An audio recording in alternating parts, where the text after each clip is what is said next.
My name is Manuel Delgado. I'm a luthier, which is someone who builds handmade string instruments. I make mainly flat top instruments, so like steel string guitars, classical guitars. Delgado Guitars is a family business that's been around since 1928, so the tradition and the craft of hand making instruments was passed down from my grandfather and from my father. I get up early and usually start off by checking if any clients need a response to any questions on the computer, or if I have any phone calls to make, because I have clients all over the United States and all over the world. Building a specific instrument for a client, I try to listen to the style of music that that client is going to be playing on that instrument, and I just listen to that as I'm building it for them.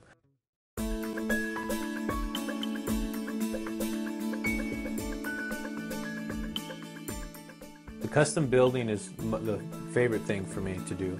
I enjoy building and designing things just to create something new, but when I'm building for someone, it motivates me more.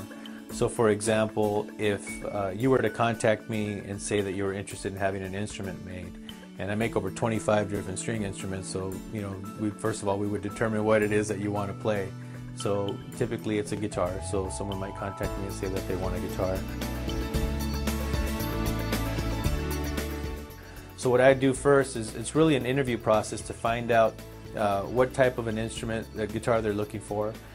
If it's a steel string, for example, let's just say it's a steel string guitar. You would find out what kind of a body style they want. Do they want it with a cutaway or without a cutaway? With a Florentine cutaway or a Venetian cutaway? Do they know the type of materials that they want? And most people don't really have the answers to those questions, and that's okay, because that's not their expertise, that's my expertise. Once I determine that, and we figure out a body style, then the next step that I do is I try to get to know the person. And by getting to know them, I find out when people talk to me about the things that they're passionate about, and I always ask the question, when you're playing, where are you? Because music takes you somewhere. And when you're playing, usually you're physically somewhere, but emotionally and spiritually you're somewhere else. So I try to find out where they're at emotionally or spiritually. And when they tell me where they're at, that translates to me into colors. And those colors I'll try to incorporate in the design of the instrument for them. The main purpose of the guitar is for it to be a custom extension of you. And when you're playing, although other people will look at it and they won't understand what the colors represent, they'll just look at it and say, wow, what a beautiful guitar. But the point is that when you're playing it, it's going to take you to the place that you love to be and inspire you to write the music that you want to write or sing the music that you want to sing. The goal is to make it an extension of the person that is being made for, but the reality is also that a part of me goes with all of those instruments also. The business was started in 1928 with my grandfather and my great uncle, his brother. And it was started in Mexico, and they went from Mexico and they eventually moved to Juarez, which is right on the other side of El Paso, of Texas.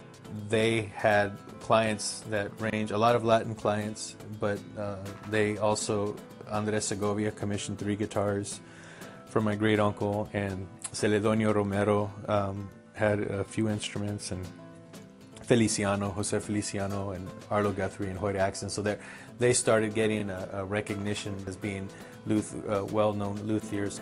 Then it was passed on to my father, and he continued the tradition, bringing in clients like Los Lobos and different people like that. And then from there it was passed down to me.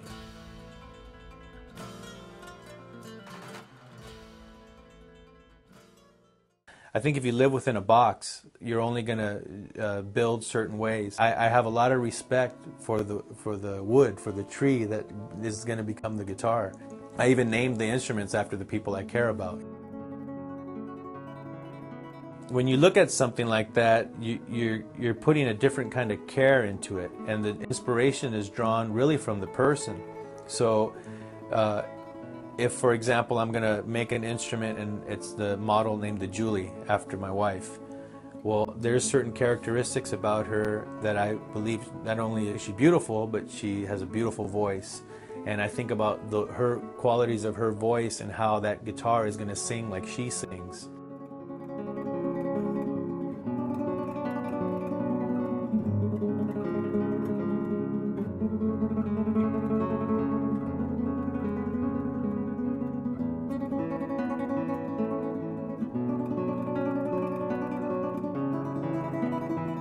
Ultimately, I feel I have a responsibility to the effort that my father and grandfather and great uncle sacrificed. And when my name goes on that instrument, I'm representing them also, even though they're no longer with us, but I'm representing them.